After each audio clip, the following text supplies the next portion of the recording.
is we're actually going to test the Dyson model, which is right down here. And here, right here where my hand is, this is the actual air intake of the system. We're going to measure the intake of the system. And you're going to see that there's roughly 300,000 particles per cubic foot of air coming in the Dyson. 473,000, 400,000. I'm going to bring it up to the exhaust of the Dyson. And I'm going to show that the Dyson, now it's down to 200,000, 100,000, 105,000, 200,000. So you're seeing that the Dyson is about 50 to 60% efficient, although they're saying they're using a HEPA filter. So we know HEPA means 99.97% efficient. So although they're marketing HEPA efficiency, they're really only achieving half of it. Now we'll go over to the Molekule. What's interesting with Molekule is Molekule makes a claim of 100 times more effective than HEPA. So what we're going to do is we're going to test to see if that's the case. Roughly, we've got about 200, 300,000 particles coming in. And what we'll do is we'll bring it up to the top and we'll measure the efficiency of the Molekule. 177,000, 167,000, 173,000. So you'll see that the Molekule saying that they're 40 times, 50 times, 100 times more efficient than HEPA, but in reality, they're not even coming close to achieving HEPA efficiency. What we'll do now is we'll come over to the Intellipure model. We're going to measure the air intake of the Intellipure. And we'll see that roughly at the same amount, 287,000, 206. Now, these are lung-penetrating ultrafine particles, 300,000. We're going to go up to the top of the Intellipure. We're going to bring it down on the bottom. And we're going to measure the efficiency of Intellipure. And you'll see now 1,400 down to 200. And it'll go all the way down to 0. So what happens with this is it's 100% efficient at capturing all ultrafine particles.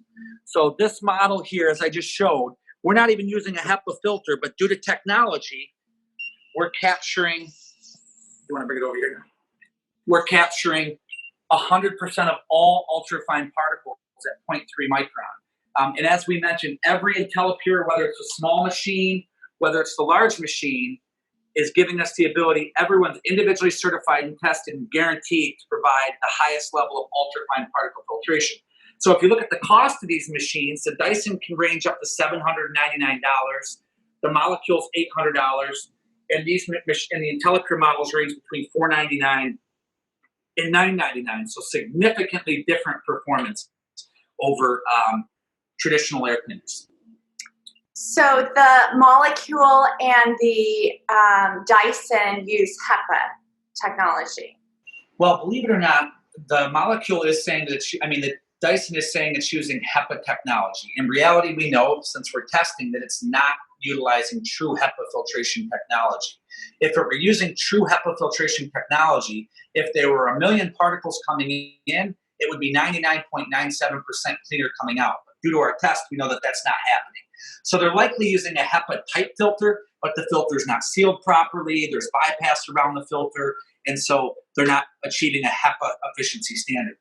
Molekule's actually using a technology, PCO technology, that's saying that it's throwing radicals out into the air and they're attacking particles and then they're dropping them to the ground.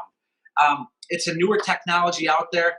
The reality is, and we've been in this business for 30 plus years, the science shows that we have to get these particles out of the air. We have to remove these particles from the airstream that we're breathing. That's what's going to make the biggest and most positive impact on our health. So as you can see with the Molekule, that they were about 50% efficient at removing the particulates in the air.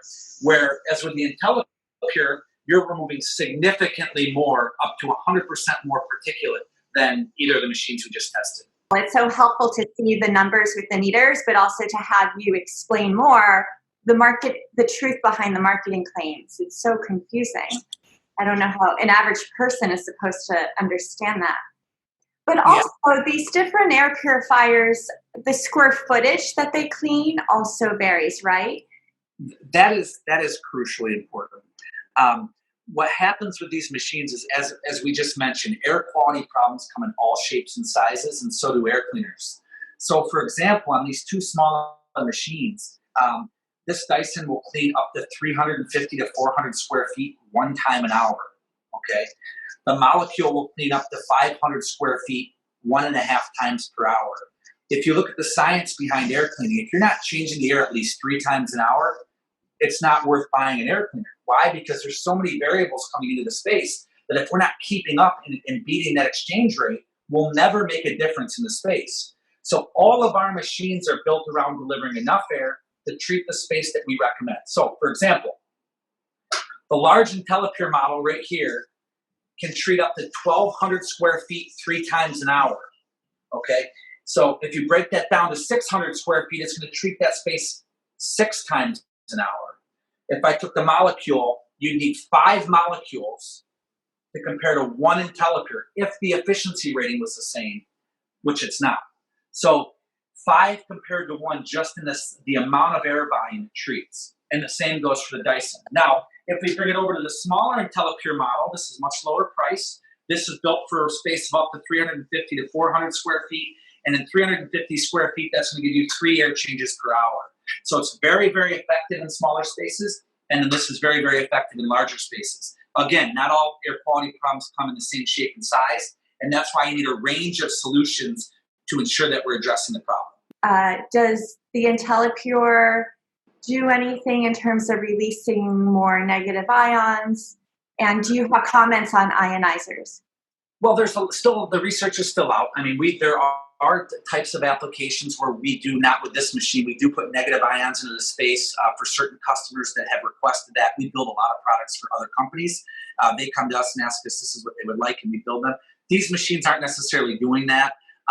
What we truly believe when it comes to the most effective residential light commercial grade air cleaner is to remove as much of the stuff that's floating around in the air, the smallest, most lung-penetrating ultrafine particles out of the air, collecting it, and not letting it back out into the environment. And that's really our core philosophy at Intellipure.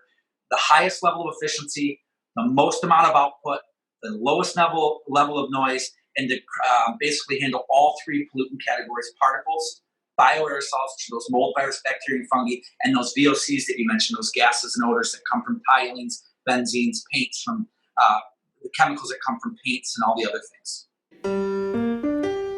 Thanks for listening. Podcast show notes can be found at my website at nontoxicliving.tips. To more easily listen to other episodes, please subscribe to the Practical Non-Toxic Living podcast. And if you'd like to support it, then please like it and share it. Until next time.